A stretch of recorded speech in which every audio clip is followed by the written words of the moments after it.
Hola segundos medios, vamos a empezar nuestra quinta clase de biología, clase que lleva por título Eje hipotálamo-hipófisis.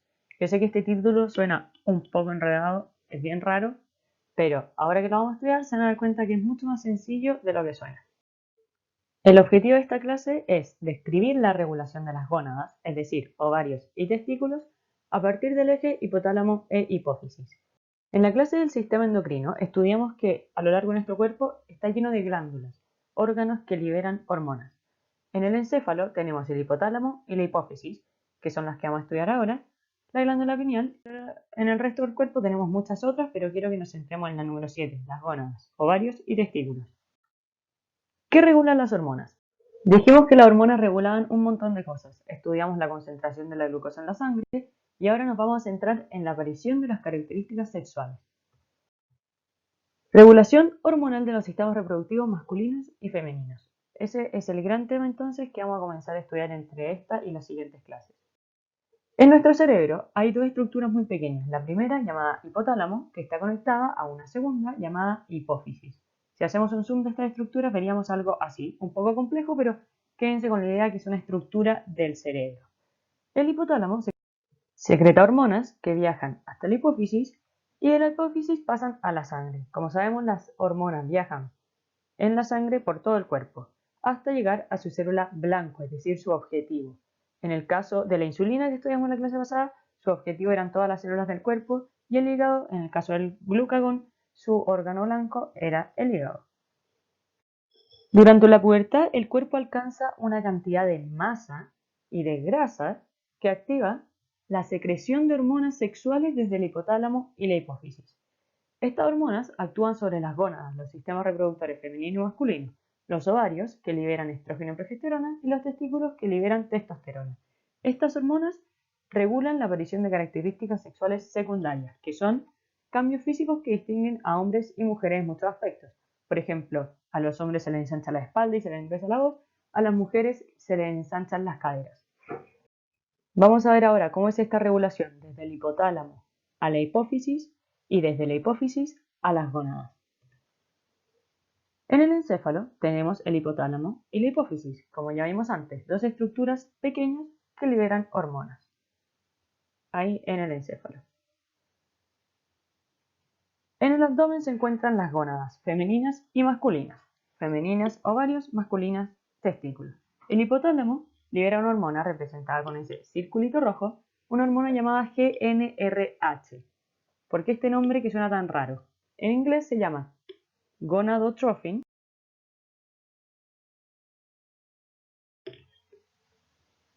releasing hormone. ¿Qué quiere decir esto? Hormona liberadora de las gonadotrofinas, sus siglas GnRH. Es decir, esta hormona se llama hormona liberadora de las hormonas de las gónadas, gonadotrofinas, hormonas de las gónadas. GnRH entonces es la hormona que libera las hormonas que regulan las gónadas. La GnRH, la hormona del hipotálamo, viaja hasta la hipófisis. En la hipófisis entonces actúa una secreción de dos nuevas hormonas. Representaremos en verde la LH y con negro la FSH. Ponemos entonces los puntitos en la hipófisis representando estas hormonas.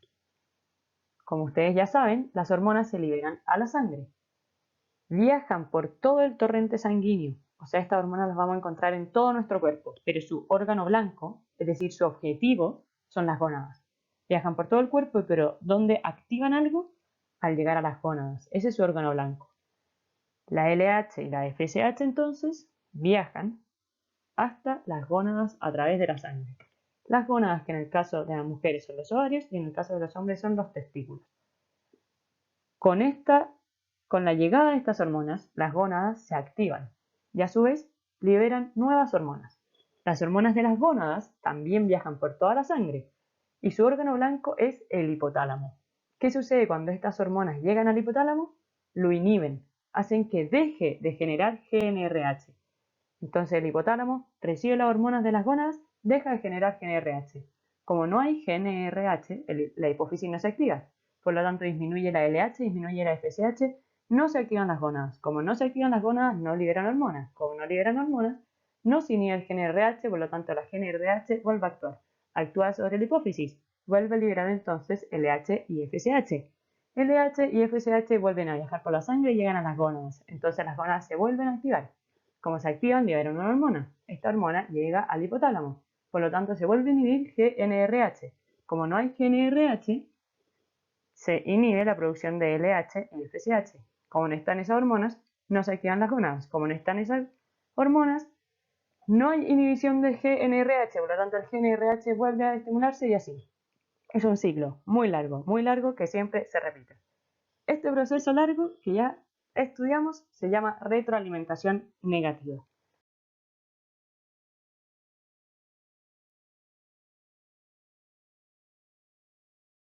¿Por qué retroalimentación negativa? Porque el hipotálamo y la hipófisis hacen que las gónadas liberen hormonas, pero cuando la concentración de las hormonas que liberan las gónadas es muy alta, la GNRH se inhibe. Como se inhibe la GNRH, se inhibe la FSH y LH, por lo tanto, dejan de secretar hormonas las gónadas. Cuando las gónadas dejan de secretar hormonas, entonces el hipotálamo vuelve a generar GNRH. Cuando una sube otra baja, cuando la otra baja, sube. Retroalimentación negativa. Resumiendo, durante la pubertad se activan las hormonas sexuales del hipotálamo y la hipófisis. Estas hormonas, como ya vimos, actúan sobre las gónadas. Y las gónadas liberan sus hormonas correspondientes. Y para sintetizar todo esto, quiero que respondan 2 preguntas en su cuaderno. A partir de la respuesta de estas preguntas vamos a hacer la clase del miércoles. Así que es muy importante que lleguen a la clase del miércoles con estas 2 preguntas escritas y respondidas en su cuaderno. ¿Qué hormonas secretan el hipotálamo y la hipófisis, cada una por separado? ¿Y de qué depende que se secrete más o menos de estas hormonas? ¿Por qué a veces se secreta más hormonas del hipotálamo y la hipófisis y a veces menos? De esa forma, damos por terminada esta clase de biología que lleva por nombre eje hipotálamo-hipófisis. Recuerden que cualquier duda que les haya quedado la pueden anotar y la hacen el miércoles en la clase online sin ningún problema. Hasta luego, alumnos, nos vemos, que estén muy bien.